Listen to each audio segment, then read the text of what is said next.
2004 साली मराठी चित्रपटांनी दैदिप्यमान आणि यशाची शिखर पादाक्रांत करणारं, तसंच मराठी मनाची मान अभिमानानं ताठ होईल असं सुखावणारं स्थित्यंतर पाहिलं.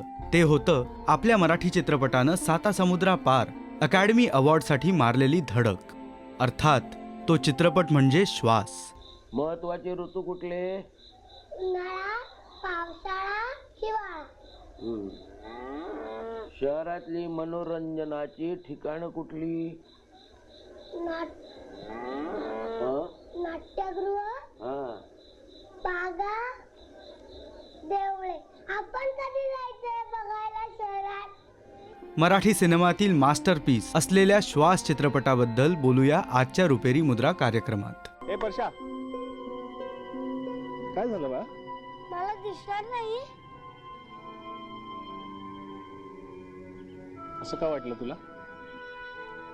तुम्ही मला सारखे सारखे डोळे बंद करायला का लावता? दिसलं नाही तरी चालेल असं का म्हणता? आजोबा सारखे मला जवळ का घेतात, मुके का घेतात? अरे त्यांना तुझी काळजी वाटत असेल म्हणून. मला माहिती आहे मला दिसणार नाहीये. श्वास हा मराठी चित्रपट आजोबा आणि नातू या नात्याभोवती फिरतो. हळव्या मनाचे पण तितकेच खंबीर अशा आजोबांची भूमिका अरुण नलावडे यांनी साकारली असून त्यांच्या नातूची भूमिका अश्विन चितळे या बालकलाकारानं पडद्यावर अक्षरशः जिवंत केलीये. मुलाला कल्पना दिली का? काय म्हणतो, त्याला काय फरक पडतोय? नाही, असं नाही बाबा, कल्पना द्यायला लागेल. बघूया, मी बघेन ना काय होतं ते. श्वासची कथा पुण्यातील वास्तविक घटनेवर आधारित असून संदीप सावंत यांनी दिग्दर्शित केलेला हा पहिला चित्रपट. आपल्या नातवाला कर्करोगामुळे डोळे गमवावे लागणार हे कळल्यावर आजोबाची होणारी चलबिचल आणि त्यामुळे आयुष्यात निर्माण झालेली व्याकुळता हे श्वास चित्रपटाचं मुख्य कथानक आहे. आपल्याला दोन्ही डोळ्यांचं ऑपरेशन करायला लागलं. पण दिसेल नाही. श्वासचं चित्रीकरण सिंधुदुर्ग, कोकण, पुण्यासह मुंबईतील केईएम रुग्णालयात 30 दिवसांमध्ये करण्यात आलं. अमृता सुभाष, संदीप कुलकर्णी, अश्विनी गिरी या कलाकारांच्या भूमिका देखील लक्षवेधी ठरल्यात. अर्थपूर्ण कथानक, सुयोग्य पटकथा, दर्जेदार संवाद, त्यासोबतच मनाला स्पर्शून जाणारं संगीत या सिनेनिर्मिती मूल्यांमुळे श्वास सर्व अर्थानं जागतिक पातळीवर दखल घेण्यायोग्य ठरतो. श्वासमधले आजोबा खरे मला माझ्या आजोबातून मिळालेले आहेत खरं तर. आणि त्यातला थोडासा एक शरीर भाषेचा थोडासा भाग मी कुडाळमध्ये ज्यांच्या घरात शूटिंग केलं ते जोशी मास्तर पाठपुरवळ्यामधले, त्यांच्यातून काही मॅनरिझम्स घेतले. बाकी काही गोष्टी दिग्दर्शक संदीप सावंतनी सुद्धा खूप मदत केली त्याच्यामध्ये, किंवा माझे जे सहकारी मित्र होते, माझ्याबरोबर काम करणारे माझे निर्माती मंडळी होती, तर त्या लोकांमधून सुद्धा चर्चेतून काही गोष्टी मला मिळत गेल्या, सापडत गेल्या. तर या सगळ्यातून तो मिळालेला आजोबा आहे श्वासमधला.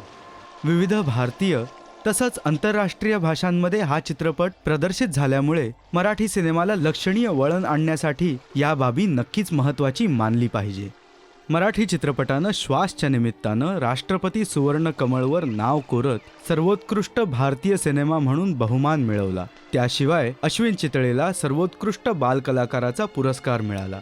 यासोबतच राज्य मराठी चित्रपट पुरस्कारांमध्ये विविध विभागात या सिनेमाने आपल्या कलाकृतीची मोहर उमटवली. शिवाय अनेक राष्ट्रीय आंतरराष्ट्रीय पातळीवर श्वासचा यथोचित गौरव करण्यात आला. ऑस्करसाठी जाईल की नाही असं म्हणजे कोणालाच माहीत नसतं, कुठला रिझल्ट कुठे जाईल आणि काय होईल नेमकं त्या कलाकृतीचं.